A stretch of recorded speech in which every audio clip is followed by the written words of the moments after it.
In 25 years, one man conquered more territory than the Roman Empire did in 4 centuries. He did it not with superior numbers, but with a system nobody had ever seen before. By 1227, Genghis Khan had created the largest contiguous empire in history, stretching from the Pacific Ocean to the Caspian Sea, covering over 24 million square kilometers, and as you consider this feat, can you imagine how he achieved such unparalleled success?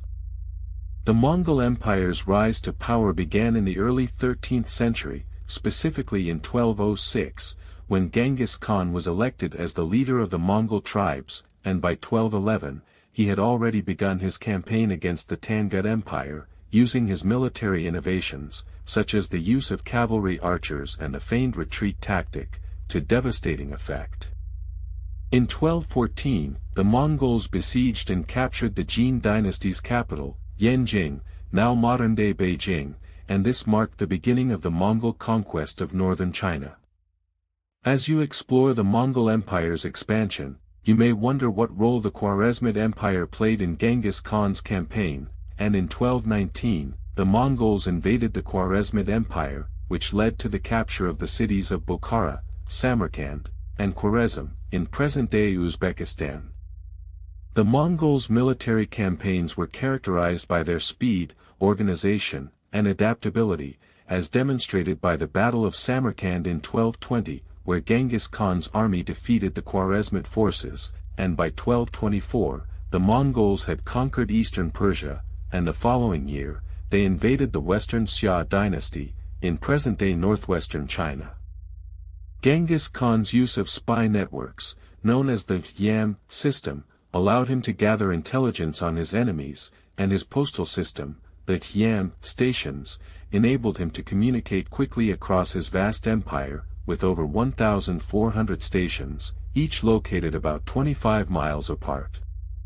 The Mongols also employed psychological warfare tactics, such as spreading false information and using terror to intimidate their enemies, as seen in the siege of Merv in 1221, where the city was completely destroyed, and its inhabitants massacred.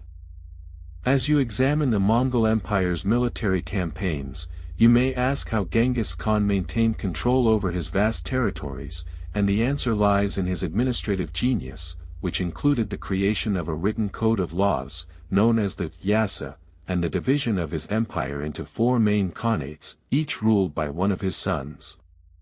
The Mongol Empire's expansion continued after Genghis Khan's death in 1227, with his third son and successor, Ogedei Khan, conquering Eastern Europe, including present-day Russia, Ukraine, and Belarus, between 1236 and 1242, and the Mongols also invaded the Middle East, capturing the city of Baghdad in 1258, and the city of Damascus in 1260.